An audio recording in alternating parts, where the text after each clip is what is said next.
if you've already seen my email for the day, then you know that Costa Rica is still, sort of, we're not spiking, we're sort of going up as expected, 15 to 30 cases a day.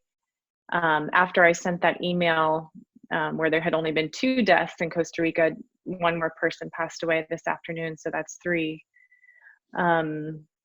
Everything's pretty shut down here. So because it's Holy Week, and that's typically when most people go out and meet with their family or go to the beach or go to the parks, they decided to just put really pretty tough restrictions on cars and, sort of assigning us days that we can go to the grocery store and things like that. So it's pretty quiet. It seems to be working. And Atenas is a pretty quiet town anyway. So it doesn't really change much of what we're doing on campus. As you've probably also seen on the cluster photos, we have been continuously working on things that we can do on campus to make stuff more fun. And for the alumni who are on here, you're probably going to be a little jealous, but you can also probably imagine what it's like to have Andy Myers and James Woody running the weekends.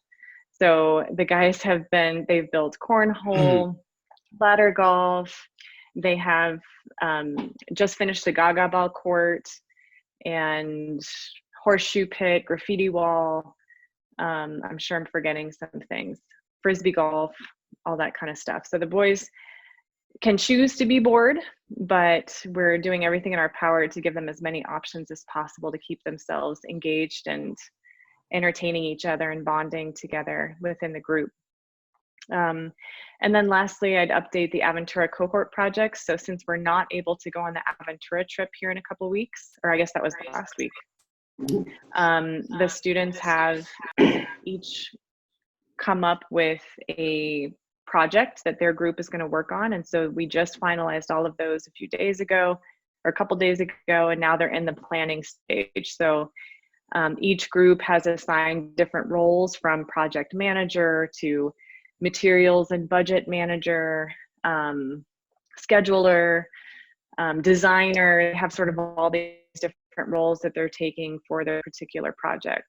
The 4 projects are what started out as a mindfulness hut and has now turned into more of a hammock hut because the main priority is getting the hammocks in there. They just want a place where they can go chill, hang up the hammocks, and have sort of a quiet space away from the dorms and away from where more of the activities are happening. So we've picked out a place, the design is ready to go, and they're going to be starting sort of getting to work this weekend on digging out the space. The second project is there's a smaller group that's going to build some Adirondack chairs for the fire pit. The roof for the fire pit, our staff is doing, but they want to build some chairs to have more than just sort of tree stumps to sit on as they're making their s'mores and chatting. And it's been pretty cool because a lot of the therapists are taking their groups down there now. Some of the honor council meetings are meeting down at the fire pit. So it's giving us also more space just to have more, more meetings in a more natural space. The third is an outdoor gym, which is a little bit more of like an outdoor CrossFit type gym. It's not going to be too extensive because we only have 4 weeks to do it, but they've got some designs that they've put together to do, some more like military style boot camp types of exercises outdoors. And then the 4th group, which is also a smaller group, chose to paint a mural on the music studio. So that's more of an artistic project that's going to be happening. So we have a good mix of projects. We've been guiding them to sort of keep them realistic in terms of what they can actually achieve and accomplish in the next 4 weeks, because it does need to be done by graduation in mid-May. And the guys are pretty into it. So they've adapted well, and they know they're getting academic credit for this based on the project management aspect of things. The roles they play, if they're able to stay on schedule and fulfill the tasks that they've set out for themselves. So that's our campus update.